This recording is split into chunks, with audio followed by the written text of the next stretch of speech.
Hai, Assalamualaikum. Saya Nur Izzuddin Saifuddin daripada Esko Keahlian.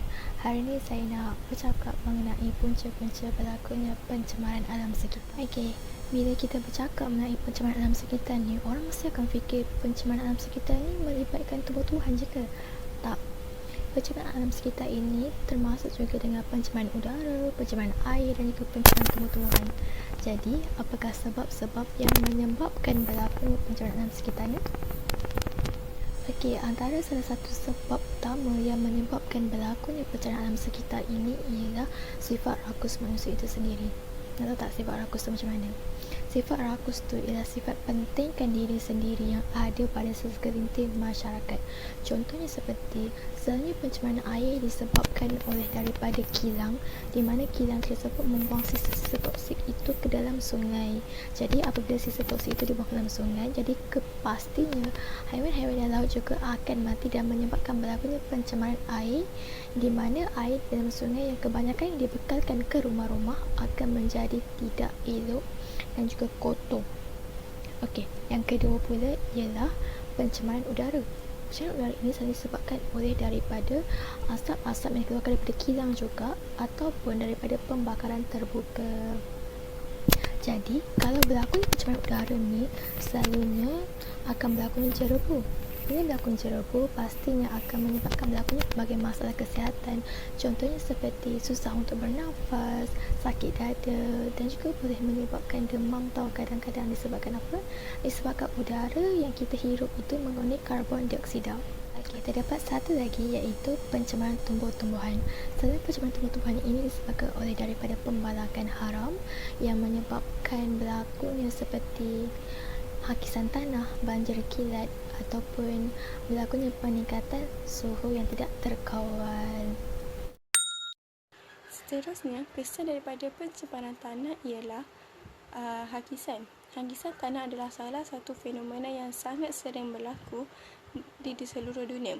Ia bukan sahaja merugikan dari sudut kewangan dan ekonomi, bahkan juga mengancam keselamatan dan nyawa manusia. Misalnya, tanah runtuh dan juga gempa bumi. Terdapat banyak negara yang sedang diancam hakisan tanah. Contohnya, negara Jepun yang sering berlaku gempa bumi mengakibatkan ramai manusia kehilangan harta benda. Antara aktiviti manusia yang mula menyebabkan hakisan tanah adalah pembersihan dan pembajakan siram bukit yang menyebabkan tiada tumbuhan yang dapat menahan tanah daripada dialirkan bersama-sama dengan air apabila hujan lebat. Selain itu, pembinaan rumah-rumah di tengah bukit juga akan menyebabkan tanah runtuh apabila berlaku hujan kilat. Nyawa manusia yang tinggal di tengah-tengah bukit dan kaki bukit akan tergugat, dan akan memberikan kesan yang sangat cukup buruk terhadap kesihatan manusia dan hidupan lain. Pembuangan sampah sarap, sisa toksik dan nuklear akan menjadikan kawasan tanah beracun dan tidak sesuai untuk didiami oleh manusia dan juga haiwan. Contohnya, letupan loji nuklear di Chernobyl, Rusia. Kesannya dapat dirasai hingga ke Sweden, kerana 23 orang telah dilaporkan mati akibat daripada kesan radioaktif nuklear tersebut. Semua penduduk di sekitar tersebut telah dipindahkan ke tempat lain. Seterusnya, kesan daripada pencemaran air ialah banjir yang sering berlaku di dunia pada masa kini. Banjir-banjir yang kerap berlaku disebabkan oleh tersumbatnya parit yang sepatutnya mengalirkan air ke laut, disebabkan oleh pembuangan sampah sarap ke dalam sungai yang menyebabkan sampah sarap menyumbatkan saliran air tersebut. Selain daripada itu, air juga menjejaskan keindahan alam. Pantai-pantai yang dipenuhi dengan sampah sarap dan air yang kotor menjengkelkan dan tidak indah untuk dipandang akibat daripada pembuangan sampah-sampah sarap ke lautan. Sesetengah kilang akan memperuntukkan kawasan untuk pembuangan sisa-sisa kilang. Tetapi apabila berlaku hujan lebat atau loji pecah, sisa-sisa ini akan terkeluar dan menyebabkan dua masalah. Iaitu, pertama ialah jika sisa ini mengalir di permukaan, maka ia akan mengalir di dalam sistem saliran, terutamanya parit dan sungai.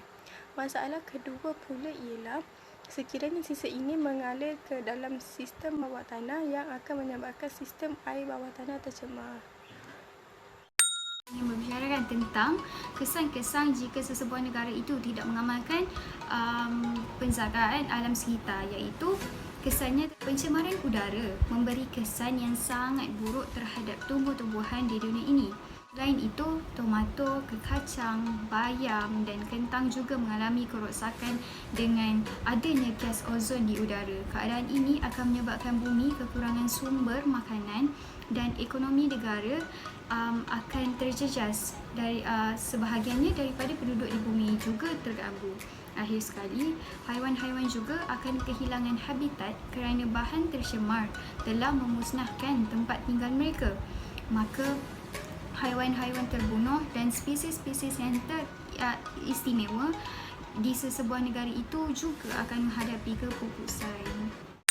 Hai, Assalamualaikum. Nama saya Nur Ezan Najiha binti M. Daud. Saya dari kelab Change Agent Club. Dalam video kali ini, saya akan menceritakan tentang cara-cara bagaimana untuk kita menjaga alam sekitar. Cara-cara untuk menjaga alam sekitar yang pertama adalah kita haruslah menanam banyak lebih tumbuhan seperti pokok-pokok dan tanaman-tanaman lain supaya di sekeliling kita terdapat banyak sumber-sumber oksigen yang dapat membantu melancarkan pernafasan kita.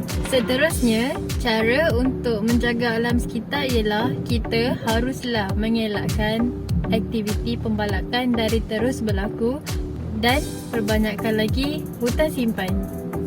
Selain itu, kita hendaklah mengelakkan daripada melakukan pembakaran terbuka di tempat-tempat lapang. Aktiviti ini akan menyebabkan penipisan ozon dan menyebabkan cuaca menjadi semakin panas daripada biasa. Cara lain untuk kita menghapuskan atau melupuskan sampah-sampah yang ada adalah dengan menanam atau mengitar semula sampah-sampah yang kita tidak mahukan lagi. Cara lain untuk menjaga alam sekitar adalah dengan kita hendaklah mengamalkan amalan kita semula.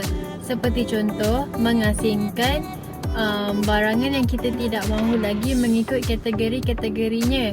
Seperti contoh, kertas, logam dan juga kaca.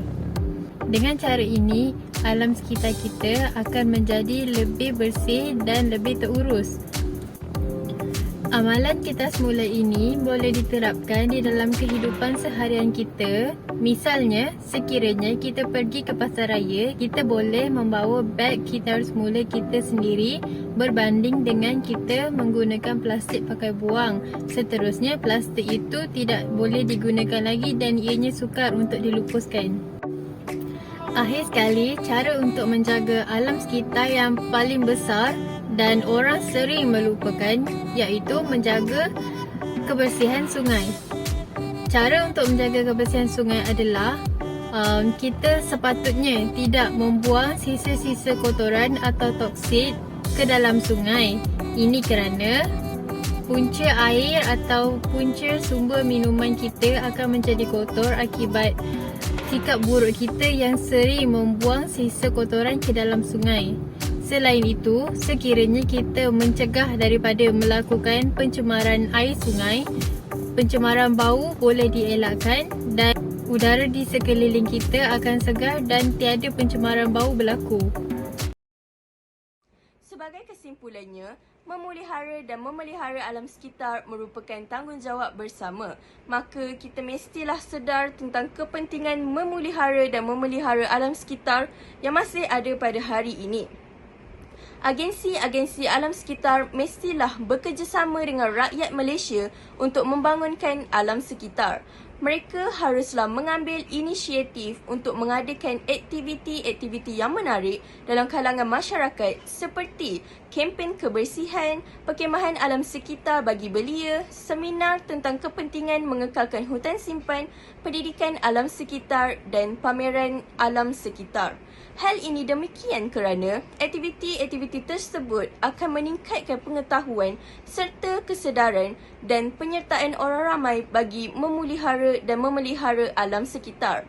Jadi, marilah kita bersama-sama memelihara dan memelihara alam sekitar supaya dapat memberikan manfaat kepada generasi yang akan datang. Sekian, terima kasih.